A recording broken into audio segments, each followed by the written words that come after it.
جب سجدے میں سر جھکے اور آپ بول رہے ہوں سبحان ربی الاعلی، تو آپ کیفیتوں کی ایک کائنات میں غوطے لگا رہے، آپ کا دل نرم پڑا ہو، جھکے ہوئے ہوں تو اپنے آپ کو مالک کی دہلیز پہ پھینکا ہوا اقصی غایت التذلل والخشوع، سب سے زیادہ تذلل اور سب سے زیادہ خشوع سجدے میں ہے۔ اور حضرت شیخ احمد مجدد الفسانی علیہ رحمہ فرماتے ہیں بندے کو سب سے زیادہ قربت سجدے میں نصیب ہوتی ہے۔ حضرت شیخ عبد القادر جیلانی علیہ رحمہ والرضوان آپ فرماتے ہیں کہ تصوف میں سب سے بڑھ کر مقام جو بندے کو نصیب ہوتا ہے وہ مقام ابدیت ہے، اور اس کی انتہا سجدہ ہے۔ تو بندگی کے اندر جو نور رکھا گیا ہے، تضرع کے اندر، عجز کے اندر، انکساری کے اندر، نہاد شاخ پر میوہ سر بر زمین، جس شاخ پر پھل لگتا ہے وہ اپنا سر جھکا لیتی ہے، اکڑی ہوئی شاخ پھلدار نہیں ہوتی۔ ایمان کا ثمرہ یہ ہے کہ جب بندہ اللہ کے حضور جاتا ہے تو اس کی طبیعت میں تضرع پیدا ہوتا ہے، رقت پیدا ہو جاتی ہے، نرمی پیدا ہو جاتی ہے، اس لیے اس کو رب کے ہونے کا یقین ہوتا ہے۔ یار دل والا کوئی بندہ ہو تو مرشد کے سامنے جا کے دل پہ قابو نہیں رہتا، والد کے سامنے جا کے آنکھیں جھک جاتی ہیں اور دل نرم پڑ جاتا ہے، استاد کے سامنے طبیعت کے اندر رقت پیدا ہو جاتی ہے، اور یہ احساس کہ میں رب کے حضور کھڑا ہوں، یہ احساس ہی انسان کے بدن کے اوپر ایک کیفیت طاری کر دیتا ہے کہ میں کس کے حضور کھڑا ہوں۔ اللہ اکبر! اور حضور کے روضے پہ کھڑا ہو،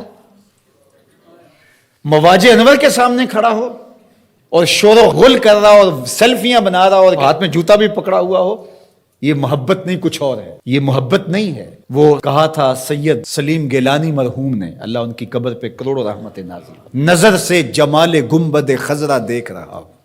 اگر آپ کو شعر کا ذوق ہو، چونکہ یہ نعت خان جو ہیں اب تو نعت خون بن گئے ہیں، جس طرح یہ نعت کا خون کر رہے ہیں، اور پھر شعراء نے جو معیار نیچے کر دیا ہے نعت کا، استغفر اللہ، جس طرح کے بازاری لفظ نعت میں مندرج کیے جا رہے ہیں۔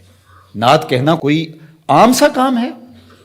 زباں ہو محو توصیف و ثنا تو نعت کہتا ہوں، بنے جب دھڑکنے صلی اللہ تو نعت کہتا ہوں۔ نعت کوئی معمولی چیز ہے؟ یہ حضور کی بارگاہ میں دست بستہ حاضری کا نام ہے، یہ ادب سے حضور کی بارگاہ میں پیش ہونے کا نام ہے۔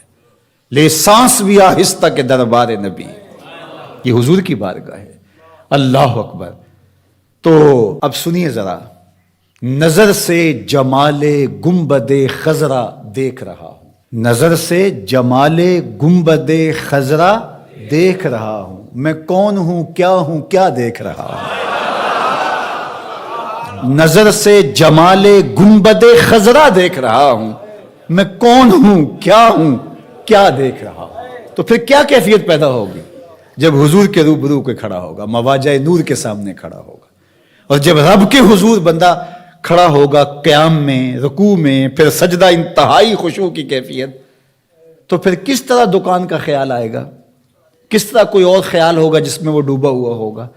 تو اگر یہ سب کچھ پھر بھی چل رہا ہے، کعبۃ اللہ کے سامنے کھڑے ہو کے بھی یہ سب کچھ چل رہا ہے، جس طرح گھر کی دیوار دیکھی ایسے کعبۃ اللہ کی دیوار دیکھی، کوئی فرق نہیں پڑا، تو پھر اس کا مطلب حلاوت ایمان نہیں ہے، تو وہ پھر پیدا کرنا پڑے گی۔ وہ حلاوت ایمان کا نتیجہ ہے کہ یہ چیزیں نصیب ہوتی ہیں۔ اس کا پھر عملی نتیجہ جو ثمرہ ہے وہ ملتا ہے کہ اللہ کی حلال کردہ چیز کو وہ حلال سمجھے گا، اور اللہ کی حرام کردہ چیز کے قریب جا ہی نہیں سکتا، اس لیے کہ رب کی ناراضگی کا سبب ہوگا۔